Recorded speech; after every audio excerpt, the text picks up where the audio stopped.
One के बारे में जब भी हम बताते हैं कि वह हमेशा जब भी कोई कार्य होता तो पूज्य ज्ञान सागर जी महाराज को याद करते थे। और एक बार और बताएं कि पूज्य ज्ञान सागर जी महाराज ज्योतिष के ज्ञाता तो थे ही, इसके साथ साथ अन्य जो बड़ी बड़ी विद्याएं रहती उन सब में पारंगत थे। वह प्रतिष्ठाचार्य भी थे और उसके साथ साथ बड़े बड़े ग्रंथों का उन्होंने स्वाध्याय तो किया ही, लेखन आदि भी किया। अब संस्मरण की श्रृंखला में दूसरा संस्मरण आ रहा है कि जब आचार्य श्री विद्यासागर जी महाराज एवं संगस्थ दो छुल्लक महाराज जनवरी 1974 में नसीराबाद में थे, तब मैं जिसने सुनाया संस्मरण उसकी अनुसार सुना रहा हूँ। तब मैं गया और उनके साथ विहार में चल रहा था, संघ के साथ बांदनवाड़ा आया था। बांदनवाड़ा में नसीराबाद वालों ने चौका लगाया था, वहाँ पर हमने भी आहार दिया। सामयिक के पश्चात आचार्य श्री विहार करके विजयनगर पधारे थे। विजयनगर में भगवानी हुई थी। जितने दिन रुके प्रतिदिन प्रवचन होते थे, जिसमें सभी जैन और अजैन समाज भी सुनने आती थी।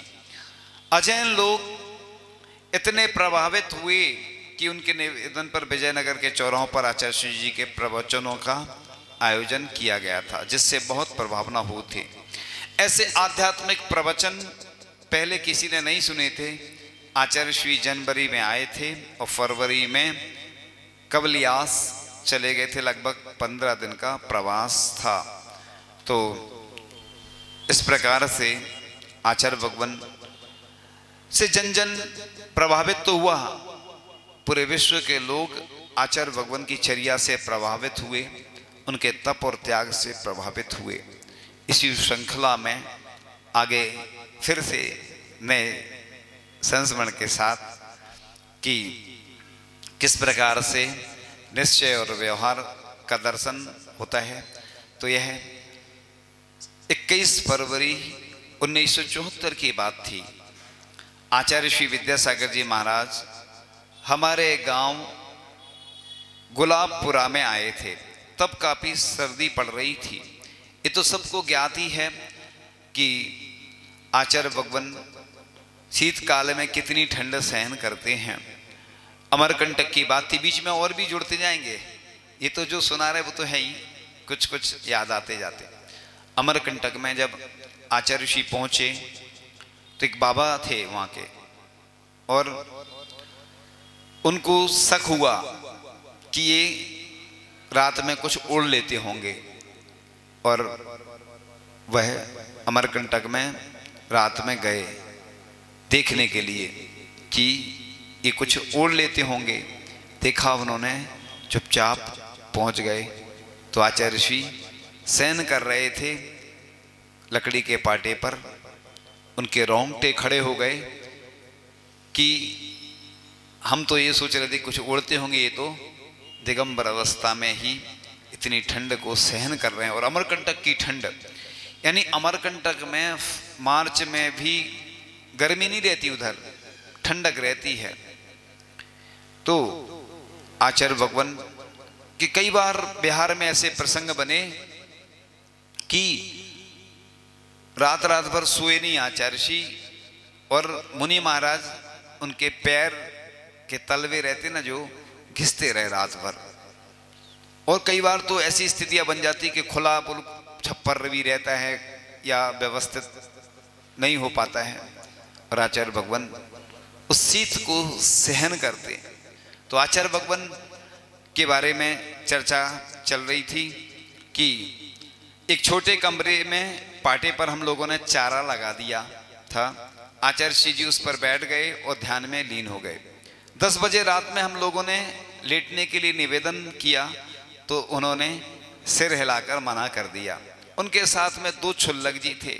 सुबह उन्होंने बताया कि आचार्य श्री रात भर ध्यान में बैठे रहे, और दूसरे दिन 22 फरवरी को आचार्य महाराज का आहार हमारे घर पर हुआ। आहार के पश्चात सामने वाले घर से रोने की आवाज आने लगी। मंदिर में आकर आचार्य श्री ने पूछा ये रोने की आवाज़ क्यों आ रही थी। तो उन्होंने बताया अपनी समाज की एक महिला नंदलाल, कोई किसी का भी नाम होगा, उनकी पत्नी का 45 वर्ष की उम्र में स्वर्गवास हो गया, इस कारण परिवार वाले रो रहे हैं। उन्होंने पूछा कब मरण हुआ, तो बताया कि आज सुबह। तब उन्हें आभास हो गया कि आहार के कारण दाह संस्कार के कार्यक्रम को विलंब कर दिया गया। तो आचार्य बोले मेरा आहार पहले जरूरी नहीं था, क्योंकि ये लोक व्यवहार माना जाता है किसी का मरण हो गया और अशुद्धि तो हो ही जाती है, लेकिन अशुद्धि से उतना नहीं, मतलब एक लोक व्यवहार में अच्छा नहीं माना जाता कि उधर रोने की आवाज़ आ रही। अगर मुनि महाराज का आहार चल रहा हो और कई बार जैसे बाजे की आवाज़ आती तो लोग क्या थाली आली बजाने लगते, जिससे महाराज को सुनाई दे कि वो जो मरण के बाजे होते ना वो अलग बजते। तो और अगर अगल बगल में हो जाता तो लोग ऐसे ही करते, फिर हम लोगों से बोल देते कि महाराज जी आप थोड़ा बाद में निकल जाएं, क्योंकि अभी ये उधर वही शमशान वो क्या सब निकलना है। तो हम लोग या तो दूसरी गली से चले जाते हैं या फिर चेंज कर देते हैं रास्ता, कुछ भी, या टाइम बदल देते हैं। तो ये समझदार लोग जहाँ होते हैं वो ऐसा ही कर लेते हैं। तो आचार्य ने कहा कि मेरा आहार पहले जरूरी नहीं था, और यह बोलकर आचार्य जी ने विजयनगर की ओर विहार कर दिया। वहाँ जाकर सामयिक करके बैठ गए और दोपहर में कवल्यास की ओर विहार कर दिया। इस प्रकार से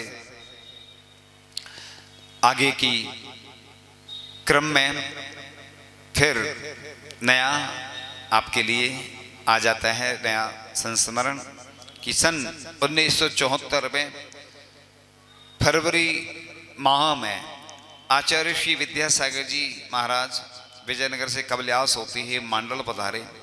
तब भीलवाड़ा समाज के वयोवृद्ध गणमान व्यक्ति हीरालाल जी आदि ने युवाओं ने मांडल जाकर आचार्य श्री को श्रीफल भेंटकर भीलवाड़ा पधारने का निवेदन किया। उस वक्त आचार्य जी ने बड़ी सहजता एवं सरलता से मुस्कुराते हुए कहा देखो। ये क्या है? देखो का मतलब क्या होता है? ये होता है अनुभव वचन। जैसे मुनि महाराज के पास निवेदन करने तो पूरे भारत से लोग आते हैं, क्योंकि और जगह भारत से बाहर तो हम जा नहीं सकते। तो देखो का मतलब होता है कि हमने अगर बोल दिया और नहीं जा पाए तो हमें दोष लगता है, क्योंकि महाव्रत होते हैं। कई लोग बोलते हैं महाराज जी आप तो बोल दो, तो गृहस्थ तो कुछ भी बोल देता, कई बार बदल भी जाते हैं, स्थान बदल जाते हैं या कुछ और भी हो जाता है, इसलिए अनुभव वचन ही बोलते हैं आचार्य श्री देखो। तो आचार्य श्री से किसी ने पूछा कि इस देखो का मतलब क्या है? आचार्य श्री बोले जब होगा तो देख लेना। तो इसमें आचार्य श्री सुरक्षित रहते हैं और इसमें लोगों की भावनाएं होती हैं। लोगों को मालूम चल जाता कि यहाँ चतुर्मास होना, तो और जगह के लोग आना ही बंद कर देते, आती नहीं। क्यों? कि मालूम है कि महाराज जी ऐसी आहार में अगर फिक्सिंग हो जाए ना, कई लोग आते हैं कि महाराज जी इतने दिन हो गए, या बोल जाते महाराज जी, बच्चे तो बोल ही जाते कल आना हमारे घर, तो महाराज जी निमंत्रण से नहीं जाते। इसलिए तो पड़गान की विधि लिखी है आगम में, और पड़गान से ही जाते हैं। इसी प्रकार से जैसे विभिन्न कॉलोनी वाले हैं, वो अपनी कॉलोनी वाले वहाँ की कमेटी आएंगी, जब निवेदन करेंगी तो सब कॉलोनी में जाएंगे। श्रावक का काम होता है अपना निवेदन करने का, साधु का काम होता है कि कब कैसे जाना, अनुकूलता के अनुसार जाते हैं। तो इसी प्रकार से आचार्य जी ने जब बोला कि देखो, यह शब्द हम लोगों ने किसी मुनि के मुख से पहली बार सुना था। हम सभी लौट आए। दूसरे दिन दोपहर में समाचार मिला कि आचार्य श्री भीलवाड़ा प्रवेश करने वाले हैं। तत्क्षण पूरी आपको संस्मरणों के माध्यम से ऐसी ऐसी चीजें मिलेंगी, आपके रोंगटे खड़े हो जाएंगे। अभी तो ये शुरुआत है। अभी बहुत जब हम लोग पढ़ रहे थे तो बस नई नई चीजें मिलती चली गई और आपकी श्रद्धा भी आचार्य श्री के प्रति और बढ़ती जाएगी। तो बस बड़े उत्साह के साथ आगवानी की गई एवं संगस चुल्लक श्री स्वरूपानंद जी, श्री मणिभद्र सागर जी की भगवानी की उनका विशाल सदुष के रूप में नगर प्रवेश कराया और तद उपरांत विभिन्न मंदिरों के दर्शन किए। फिर उसके बाद वहीं पर वह रुके और प्रतिदिन प्रवचन होने लगे।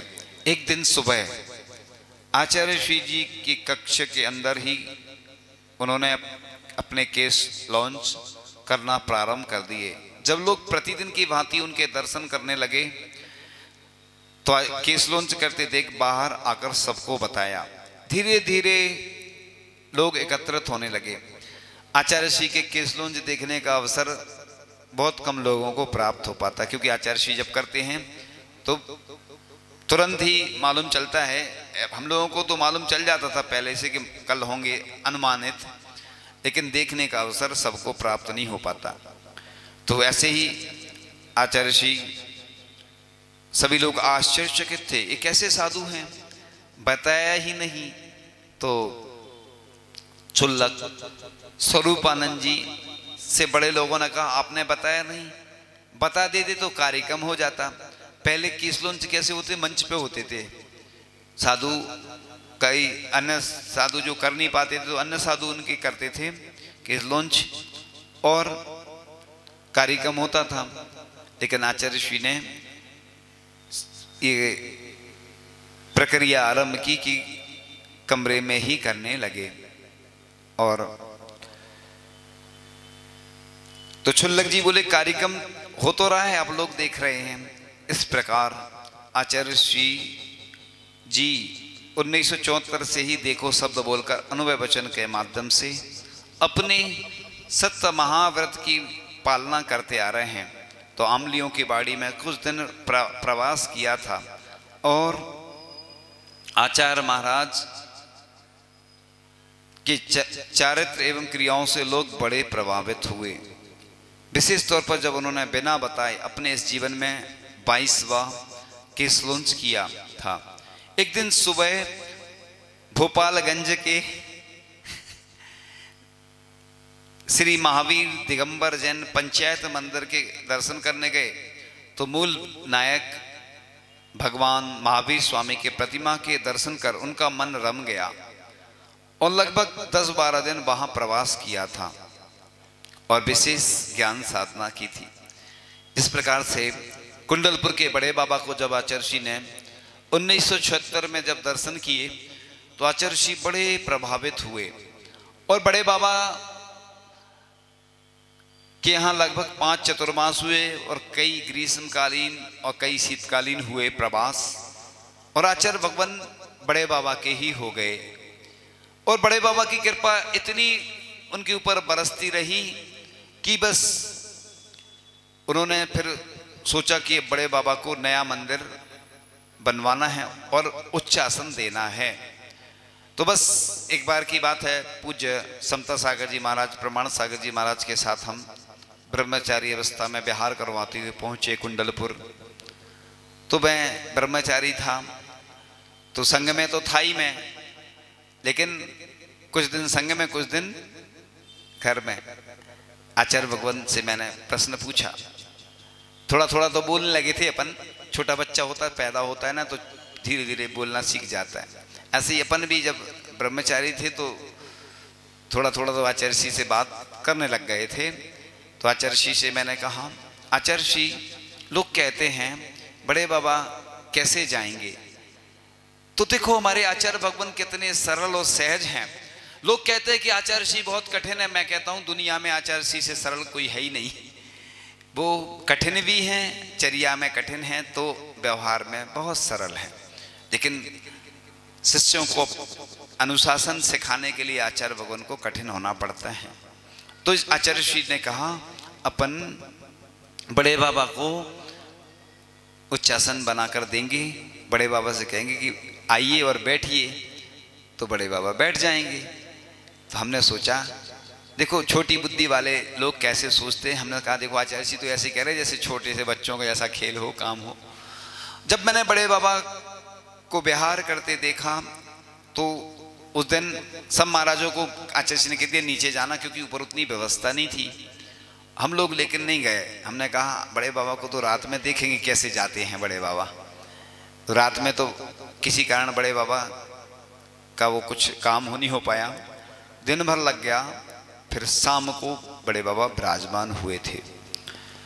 तो जब आचार्य श्री ने देखा कि बड़े बाबा उठे जैसे ही, तो आचार्य श्री की आंखों में आंसू आ गए, बहते हुए आंसुओं ने आंख से बस इतना ही कहा, हमें क्या पता था एक दिन घर से निकाले जाएंगे। तो जो आंसुओं का घर होता है वो क्या होती है, आंखें होती हैं। तो आचार्य ऋषि की आंखों में हमने पहली बार जीवन में आंसू देखे थे। और अभी जब भी दीक्षा हुई, नेमावर में क्षुल्लक दीक्षा हुई थी अभी, और फिर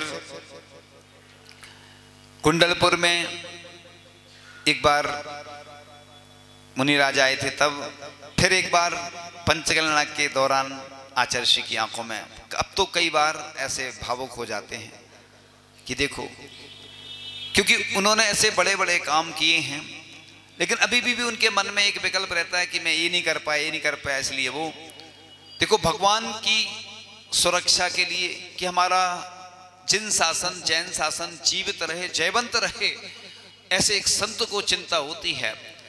अपन तो एक मंदिर को सुरक्षा प्रदान नहीं कर पाते, और आचार्य भगवान इतनी दूर विहार करते हुए निरंतर चले जा रहे, चले जा रहे, चले जा रहे, और पता ही नहीं चल रहा है कि कब पहुंचेंगे, इतनी लंबी यात्रा। तो बस ऐसी उनकी भावना रहती है कि हमारे बड़े बाबा नए मंदिर में कब जाएंगे, कैसे जाएंगे। और उन्होंने एक सपना देखा था।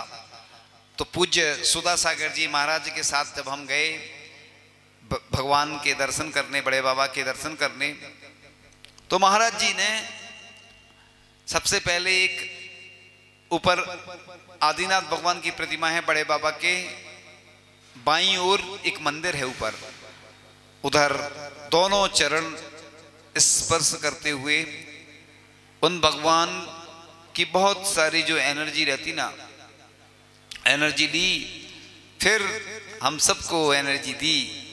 उसके बाद कुंडलपुर के बड़े बाबा के यहाँ पूज्य व्यापक मुनि श्री सुधा सागर जी महाराज जी पहुँच जाते हैं, और फिर से बड़े बाबा के दोनों चरण स्पर्श करते हैं, और दोनों चरण स्पर्श करते हुए बहुत देर तक फिर अपने माथे को बड़े बाबा की गाथा सुनकर झुकाती है दुनिया माथा। तो उन्होंने वहाँ पर अपने सर को झुकाया बड़े बाबा के ऊपर, दोनों हाथों से उनके चरण स्पर्श करे बहुत देर तक। उसके बाद महाराज जी हम लोगों से कुछ नहीं बोले और हम लोगों को स्पर्श किया, अपने हाथ लगाए, बड़े बाबा की एनर्जी दी, और उसके बाद बैठे तो उन्होंने भक्तांबर का पाठ प्रारंभ कर दिया। तो हम लोगों ने सोचा कि हम लोग भी साथ में पढ़ते हैं, पूरे भक्तांबर का उच्चारण करते हुए। वह एक अलौकिक आनंद था। कई लोग अभिषेक पूजन नहीं करते हैं, मैं उनको हमेशा यही कहता हूं कि देखो आज महाराज जी के पास जो कुछ है, उनकी संपत्ति उनके पास, तो बस सबसे ज्यादा वही पॉजिटिव एनर्जी है। यानी भगवान के चरण छूने में इतनी एनर्जी की प्राप्ति होती है, आचार्य श्री की चरण छूने से इतनी एनर्जी प्राप्त होती है। एक डॉक्टर हैं, वो आचार्य श्री की जब भी वैयावर्ती करते हैं और उनका प्रक्षाल करके वो ले जाते हैं, और उससे कई लोगों का इलाज करते हैं और लोग ठीक भी हो जाते हैं। लोग कहते हैं ना कि आज कुछ नहीं है जैन धर्म में, अभी लोगों को कुछ मालूम ही नहीं है, लोगों ने कुछ पढ़ा ही नहीं है। मैं कहता हूं कि जैन धर्म में ऐसे ऐसे मंत्र हैं, ऐसी शक्तियां हैं कि लोग अभी इधर उधर घूमते रहते, भटकते रहते, लोगों को मालूम नहीं है। आपको आगे हम बताएंगे, हमारे पास बहुत सारी ऐसी पुस्तकें आती हैं और लोग पढ़ते भी हैं, लेकिन उससे से कुछ उपयोग नहीं कर पाते। और देखा हमने एक बार बीना में अस्वस्थता बहुत ज्यादा थी, बहुत ज्यादा। यानी हमसे किसी ने कहा कि शांति धारा पढ़ो, एक ब्रह्मचारी जी ने कहा शांति धारा पढ़ो। हमने कहा हम नहीं पढ़ पाएंगे। हमने कहा चलो पढ़ते हैं। जैसे ही हमने शांति धारा पढ़ी तो अलग से कुछ एनर्जी आ गई बिल्कुल, यानी लगा कि अस्वस्थ है ही नहीं। यानी शांति धारा का इतना अतिशय चमत्कार है, मैंने तो खुद अपने जीवन में उसको महसूस किया है। इसलिए मैं हमेशा कहता हूं कि तीन चीजें बड़ी पावरफुल हैं, एक तो स्रोत और एक शांति धारा और एक मंत्र। अगर तुम दुनिया में सब चीज से हार जाओ तो तीन चीज पे अगर विश्वास कर लोगे निश्चित रूप से आप जीत जाओगे। लेकिन क्या होता है कि तीव्र कर्म का होता है उदय, असाता कर्म का, इसलिए ऐसा हो जाता है। मेरा तो विश्वास है, और बड़े बड़े दुनिया के जितने भी ज्योतिषी हैं सबने सिद्ध किया है कि हर 6 महीने में अपने हाथ की लकीरें बदलती हैं। इसलिए मैं हमेशा कहता हूं हाथों की लकीरों पर भरोसा मत करना, तकदीर तो उनकी भी होती है जिनके हाथ नहीं होते। तो क्या जिनके हाथ नहीं होते उनकी क्या तकदीर नहीं होती? तो हाथ की रेखाएं हर 6 महीने में बदल जाती है, कुंडली भी बदल जाती है। इसलिए पुरुषार्थ पर भरोसा करना। लोग कहते हैं जैसे भक्तांबर के प्रभाव से ताले टूट गए। हनुमान ताल का मंदिर है जबलपुर में, उधर ताले ही नहीं लगते, 24 घंटे भक्तांबर चलता रहता। और अभी तो आपने सुनी होगी उसकी महिमा। तो भक्तांबर, यहाँ भी आदिनाथ भगवान हैं। तो एनर्जी तो सब भगवानों के अंदर होती है। भक्त की भक्ति से ही चमत्कार होते, अतिशय होते हैं। लोग कहते हैं कि आज चमत्कार नहीं होते, अतिशय नहीं होते। अतिशय भक्ति के द्वारा होती हैं। जब भगवान की भक्ति अच्छे ढंग से की जाती है तो अपने आप अतिशय चमत्कार होते चले जाते हैं। तो एक बार की बात है, सन 1974 की बात थी, और फरवरी मार्च में आचार्य भीलवाड़ा पधारे थे और आमलियों की बाड़ी में रुके थे। फिर कुछ दिन बाद भोपालगंज के मंदिर में रहे थे। मैं उस वक्त भोपालगंज दिगंबर जैन मंदिर का सेवक था। एक किसी सेवक ने सुनाया, समझ गए होंगे सेवक कौन कहलाता है? हाँ, जब भोपालगंज जब पहली बार आमलियों की बाड़ी में आचार्य ऋषि के प्रवचन हुए थे तब मैं भी प्रवचन सुनने गया था। राजस्थान की बात चल रही है। आमलियों की बाड़ी में तो रोज ही प्रवचन होते थे। दूसरी बार जब आचार्य भीलवाड़ा आए तो जेल में प्रवचन हुआ था। वे बड़े ही तपस्वी साधु थे। उस समय की बात चल रही है, जो कि संस्मरण में तपस्या में लीन हो जाते थे, पता ही नहीं चलता था। एक दिन 2 दिन तक हो जाते थे। एक दिन भोपालगंज के मंदिर की बात है, मैं रात में 2 से 2:30 बजे के बीच उठा तो मंदिर में ऊपर चला गया। दरवाजे लटके हुए थे। धीरे से खोलकर देखा तो महाराज जी तो ध्यान में खड़े हुए थे। एक दिन मैं दोपहर में सफाई कर रहा था, तभी महाराज ध्यान से उठे। मैंने उन्हें नमोस्तु किया तो वे मधुर आवाज में बड़े प्रेम से बोले, देखो भाई, कोई भी काम करो, आप लोग गौर से सुनना, ये आपके काम की चीज है। जो सुन नहीं रहे हैं वो थोड़ा सा इधर ध्यान दें कि कोई भी काम करो तो जीवों को बचाकर किया करो। जीव मरने पर हिंसा का पाप लगता है। रात्रि में भोजन करते हो? वो जैन नहीं था। हमने कहा हाँ करता हूं। तो बोले रात्रि में भोजन नहीं करना चाहिए। मैंने तभी उनसे कहा आज से नहीं करूंगा। तब से रात्रि भोजन नहीं किया। उन्होंने मुझ जैसे अज्ञानी को तार दिया। मैंने उन्हें किसी से बात करते नहीं देखा, किंतु उन्होंने मुझ पर दया कर मुझे समझाया। मैं उनका प्रेम कभी भी भूल नहीं सकता।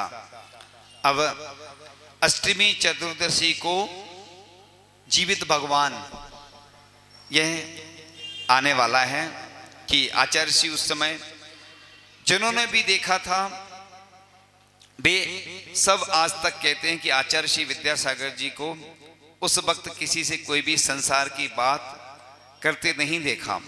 वे आज तक वैसे ही हैं। भीलवाड़ा में प्रत्येक अष्टमी चतुर्दशी को उपवास करके ध्यान में बैठते थे। तो कभी सप्तमी को बैठते थे तो नवमी को उठते थे, सप्तमी को बैठते थे और नवमी को उठते थे। तो कभी तेरस को बैठते तो अमावस्या को या पूनम के दिन सुबह उठते। इस तरह 24 से 36 घंटे तक एक आसन से ऐसे बैठते रहते थे जैसे कोई मूर्ति हो, जीवित भगवान बैठे हों। तो इस प्रकार से हमारे आचार्य भगवान ने साधना तपस्या की।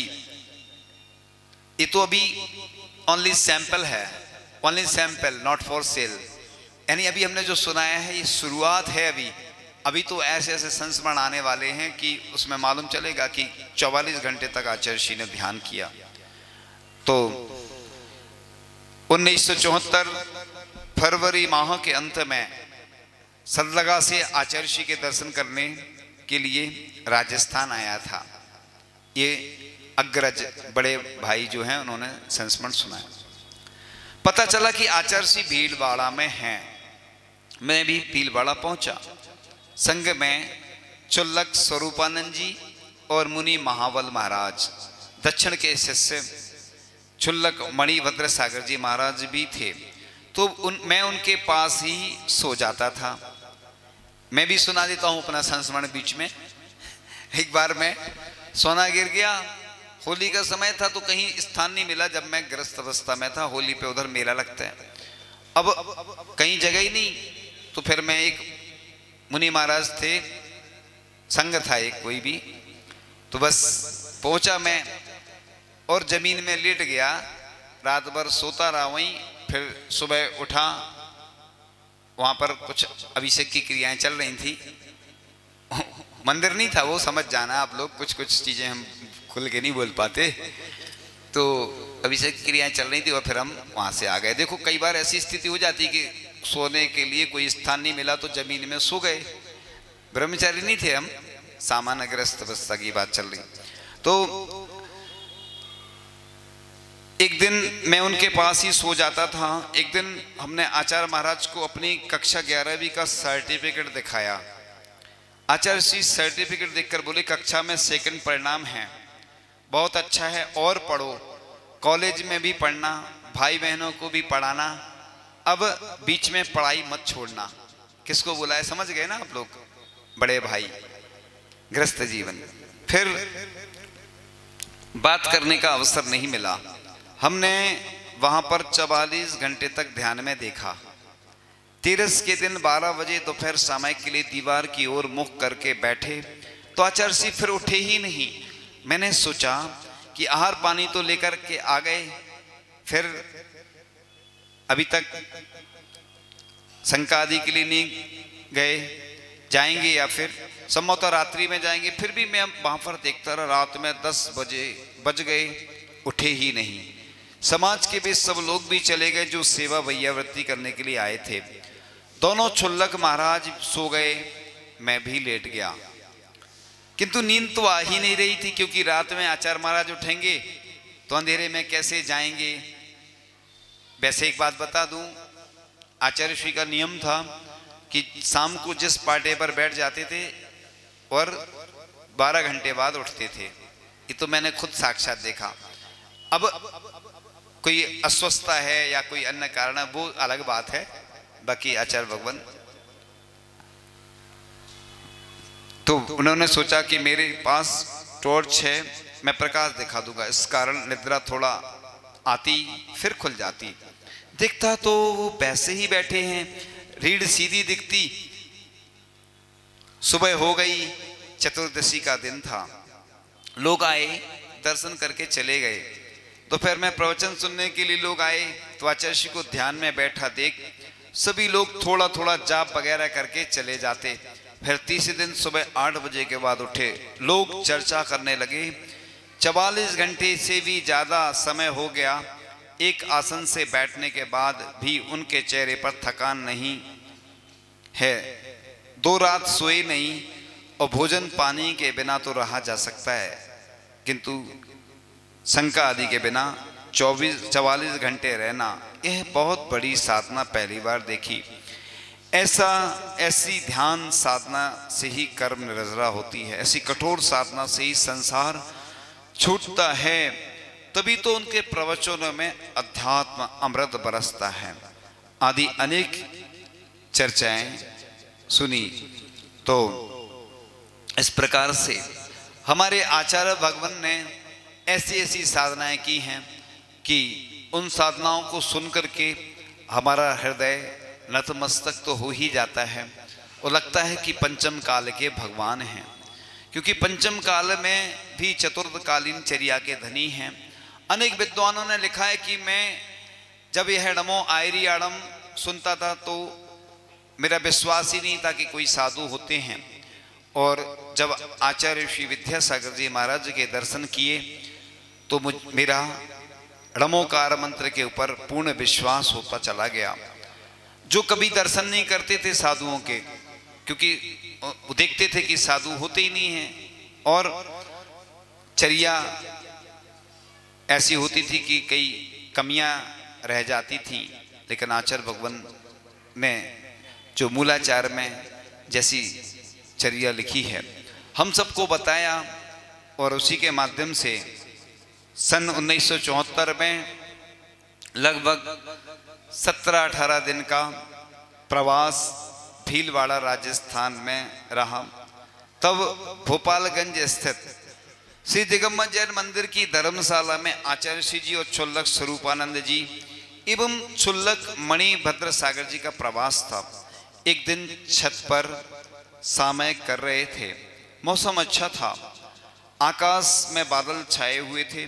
उसी समय वहां पर काले मुंह वाले 2 लंगूर आचार्य श्री के आजू बाजू उसी पाटे पर बैठ गए।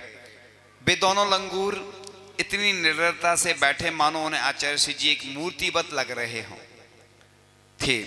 दोनों ही लंगूरों ने आचार्य श्री जी की गोद पर हाथ रख दिए, फिर सिर रख दिया। आचार्य श्री मूर्तिवत हिले डुले तक नहीं। ना ही उन लंगूरों को आचार्य श्री से भय लगा, ना ही आचार्य श्री को उन लंगूरों से भय लगा। और 5 मिनट बाद वे दोनों लंगूर उछल कूद कर चले गए। जो स्वयं ही निर्भय रहते हैं वे ही दूसरों को निर्भय बना सकते हैं। रामटेक की बात थी। रामटेक में आचार्य श्री और हम सभी मुनिराज शुद्धि कर रहे थे, 2008 की बात थी। और आचार्य श्री शुद्धि कर रहे थे, इतने में एक बंदर आया और आचार्य श्री की पीठ पर कूद गया। आचार्य श्री का बैलेंस बिगड़ा और आचार्य श्री गिर गए। छत पे ही ऐसे बैठे थे ना, शुद्धि कर रहे थे तो गिर गए और आचार्य श्री के घुटने छिल गए। और आचार्य ऋषि के घुटने, चूंकि वो छत पुरानी सी छत थी तो उसके कारण वो बंदर जो था वो गुस्से में था। फिर हम लोगों ने श्रावकों को बुलाया और श्रावकों से फिर उनको बंदरों को अलग किया। उधर बंदर तो बहुत रहते हैं, तो फिर आचार्य ऋषि ने, उसका इतना वजन था कि वो इसे कूदा ना, तो आचार्य ऋषि अनबैलेंस हो गए और गिर गए। तो ऐसे कई बार आचार्य ऋषि के ऊपर उपसर्ग हुए।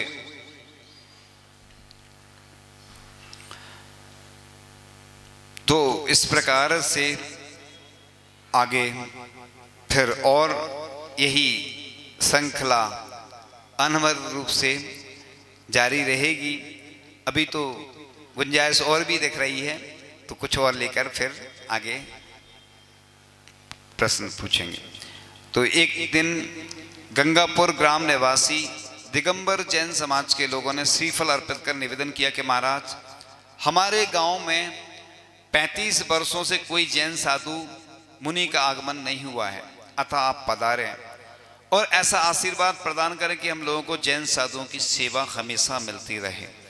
आचार्य श्री जी ने मुस्कुराकर आशीर्वाद दिया, बोले देखो। वे लोग यह शब्द सुनकर बड़े प्रसन्न हुए, मानो आचार्य श्री जी ने स्वीकृति दे दी हो। इस प्रकार देखो शब्द से लोग आश्वस्त हो जाते, उन्हें संभावना सत्य की अनुभूति आनंदित कर जाती। एक दिन बिना बताए भीलवाड़ा से बिहार कर दिया। लोग आश्चर्यचकित रह गए। पहली बार देखा था कि कोई साधु बिना बताए बिहार कर गए, जबकि उनके पास ना गाड़ी, ना चौका, ना संगपति, ना कोई साधन है, फिर भी बिना बताए निर्भीकता से बिहार कर गए। तो दूसरा एक और संस्मरण आता है आपके सामने। विहार के दिन आचार्य प्रायः नित्य क्रियाकलाप से निवृत्त होकर मंदिर जी के दर्शन कर बाहर आ गए। उस समय प्रातःकाल की बेला थी। पूजा के लिए एक व्यक्ति आ रहे थे। उन्होंने आचार्य को देखते ही नमस्कार किया।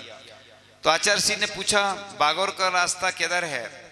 पहले इतनी प्लानिंग नहीं चलती थी कि आज तो आचार्य को पूरा रूट मालूम चल जाता। 3 तरह से, इधर से भी है, इधर से पूरा रूट लिख के दे देते, समझा देते, बता देते। आप लोग कहते कि आचार्य को कैसे मालूम चलता है? तो आचार्य को पहले से बता देते।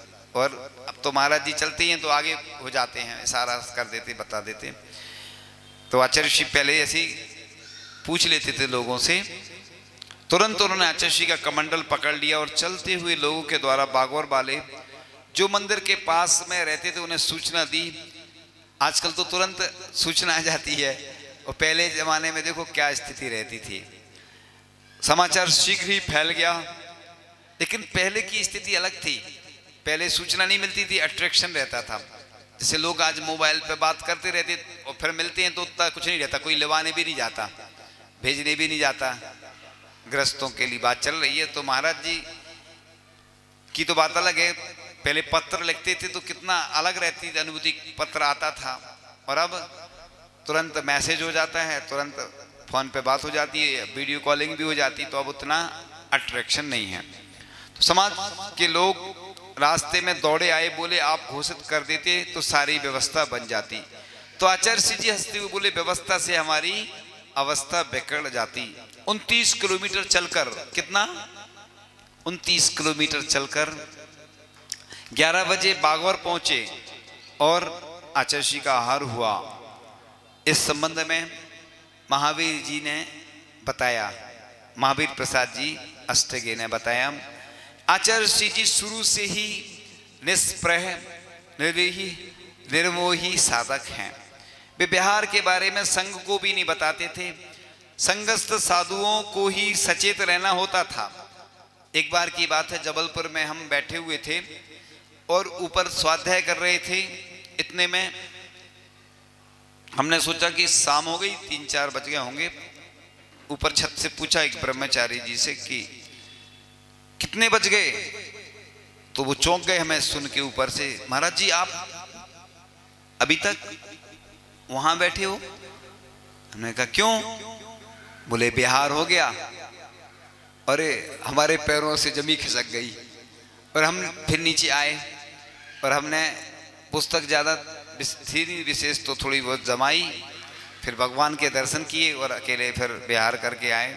आचार्य श्री मड़िया जी में थे उस समय, और मड़िया जी से बिहार करके प्रतिभा स्थली जो वर्तमान में है दयोदय गौशाला, जहाँ हमारी दीक्षा हुई थी, हमारी दीक्षा स्थली पहुँचने वाले होंगे या जब हम पहुँचे तो बहुत देर पहले पहुँच गए थे। 5 किलोमीटर है। और एक बार हम बौहरीबंद में हम दूर जाते थे पर्वत पे के ऊपर सामयिक करने, 2-3 महाराज जी और सामयिक करने जाते थे। तो हम लोग वापस आ रहे थे। इतने में कुछ मुनिराज मिले रास्ते में। उन्होंने कहा आप कहाँ से आ रहे हैं? हम लोगों ने कहा हम तो वहीं गए थे जो रोज प्रतिदिन जाते हैं। तो हमने कहा आप लोग कहाँ जा रहे हैं? बोले बिहार हो गया। और हम फिर आए और हमने फिर अपना जो भी व्यवस्था रहती ना पुस्तक आदि की व्यवस्थित किया, और हम बहुत बाद फिर आ पाए। समय लग गया, तब से लेके अभी तक मैं अब अलर्ट रहता हूँ हमेशा। ऐसी मेरे साथ भी खुद घटना घटी। तो बस अब संघस्थ साधु को सचेत रहना होता था। भीलवाड़ा में एक दिन अचानक बिहार कर दिया। पीछे से क्षुल्लक स्वरूपानंद सागर जी तो साथ हो लिए, किंतु क्षुल्लक मणिभद्र सागर जी ऊपर स्वाध्याय करते रह गए। 10 मिनट बाद पता चला कि आचार्य बिहार कर गए। तो हमने और छुल्लक मणिभद्र सागर जी ने विहार कर दिया। मार्च की धूप तेज हो गई थी, हम लोगों को पता ही नहीं था आचार्य श्री कहाँ किस ओर गए। बस एक सज्जन ने बताया इस ओर गए। हम लोग चलते रहे किंतु आचार्य महाराज को नहीं प्राप्त कर पाए और हम लोग 12 बजे गंगरार पहुंच गए। आचार्य श्री जी एवं छुल्लक स्वरूपानंद जी बागौर पहुंचे। छुल्लक मणिभद्र सागर जी का समय के बाद 2 बजे आहार हुआ। फिर शाम को उन्होंने बागौर के लिए विहार कर दिया। मैं वापस सतलगा आ गया। इस तरह मोक्ष मार्ग में चलते हुए किसी भी प्रकार का बंधन उन्हें स्वीकार नहीं हुआ। बागौर में 3-4 दिन का प्रवास रहा और बागौर के एक व्यक्ति ने बताया कि आचार्य श्री जी के आने के बाद गांव के तीनों जैन परिवारों ने आचार्य श्री जी निवेदन किया कि चैत्रवदी नवमी शनिवार विक्रम संवत 2031 को भगवान आदिनाथ का जन्म महोत्सव आपके सानिध्य में मनाना चाहते हैं। तब आचार्य श्री जी ने आशीर्वाद दे दिया। समाज के लोग, पहले तो आचार्य श्री बहुत जल्दी आशीर्वाद दे देते, अब तो आचार्य श्री इतनी जल्दी देते ही नहीं आशीर्वाद। वो तो किसी का विशेष पुण्य होता है तो जल्दी आशीर्वाद मिल जाता, नहीं तो कई महीनों सालों से लोगों को कई बार निवेदन करना पड़ता है। तो समाज के लोगों ने आज पास समाचार भेज दिए। काफ़ी लोग एकत्रित हो गए। आचार्य श्री के संग के सानिध्य में जुलूस निकला और प्रवचन आदि हुआ। इस प्रकार से यह संस्मरण की श्रृंखला पूर्ण होती है। अब पहले प्रश्न पूछते हैं। आज से प्रश्न की श्रृंखला प्रारंभ होती है। मेरे सवालों का जवाब दो, दो ना। आता है आपके सामने पहला प्रश्न। तो लोग हाथ खड़ा करेंगे सिर्फ, फिर हम जिससे पूछेंगे, चूंकि पहली बार पूछ रहे लोगों को भी मालूम नहीं है। एक संस्मरण में प्रश्न आया था, संस्करण में प्रसंग आया था, उसका नाम भोपाल से मिलता जुलता है। तुम नहीं बोलो शान, तुम नहीं बोलना। हाँ उनसे नहीं बोला। हाँ नहीं, कोई एक दूसरे को नहीं बताएगा बस। हाँ वो पीछे ग्रीन बैग कौन सा, क्या है? भोपाल नहीं, गोपाल है। बैठ जाओ। हाँ इस साइड वाले। भोपालगंज उत्तर सही है, राजस्थान में है भोपालगंज। ये सागर में है गोपालगंज, उत्तर राजस्थान में है। उत्तर सही है। अब नाम, कोई भी व्यक्ति है ना, नाम नोट करते जाना, फिर बाद में हम बता देंगे व्यवस्था। दूसरा प्रश्न आता है अब आपके सामने। दूसरा प्रश्न, आचार्य श्री ने हाईएस्ट ध्यान लगाया था कितने घंटे का? ये मैंने कल भी बताया था और आज भी बताया। हाईएस्ट, हाँ वो पीछे 44 घंटे ध्यान लगाया था। उत्तर बिल्कुल सही है।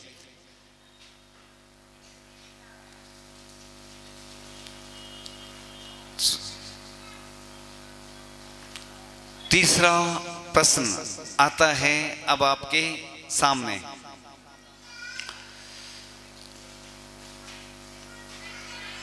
आचार्य श्री ने उपवास किए थे जब, तो वो कौन सी तिथि थी? हमने अभी संस्मरण सुना है ना, उसमें 2 तिथि आई थी जो प्रसिद्ध हैं, सब जानते हैं। तिथि जिसमें अपन विशेष कुछ करते हैं ना, उपवास वगैरह, 2 तिथि प्रसिद्ध हैं, सब लोग जानते हैं। हम बोल रहे इतनी सरल है कि बच्चों तक को मालूम। अरे तुम नहीं बोला, तुम सब। हाँ हाँ जी, ग्रीन वाली, ग्रीन, हाँ वो ग्रीन तो नहीं, मिलिट्री कलर है। अष्टमी चतुर्दशी उत्तर सही है, सही है। हाँ अष्टमी चतुर्दशी ये 2। सुनो अभी हम बता देंगे, इधर बंद करवा के अभी बता देंगे। चलो ये हो गया, 3 हो गए ना, चौथा प्रश्न आता है अब आपके सामने।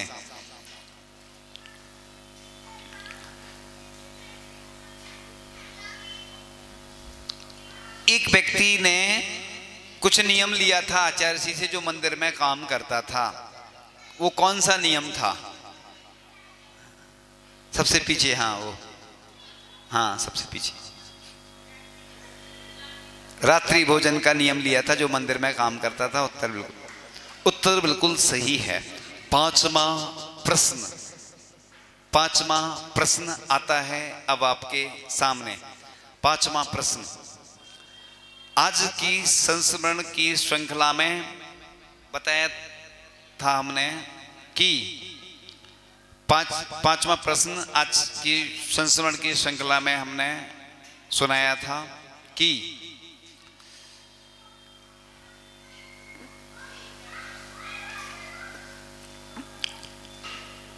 आचार्य जी ने गृहस्थ जीवन के भाई से कुछ कहा था कि क्या करना।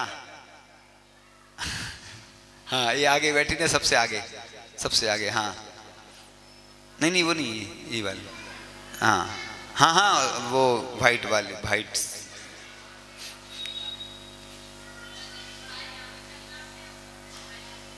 हाँ पढ़ाई अच्छे से करना, उत्तर बिल्कुल सही है। एक मिनट सुनो, बंद कर दो।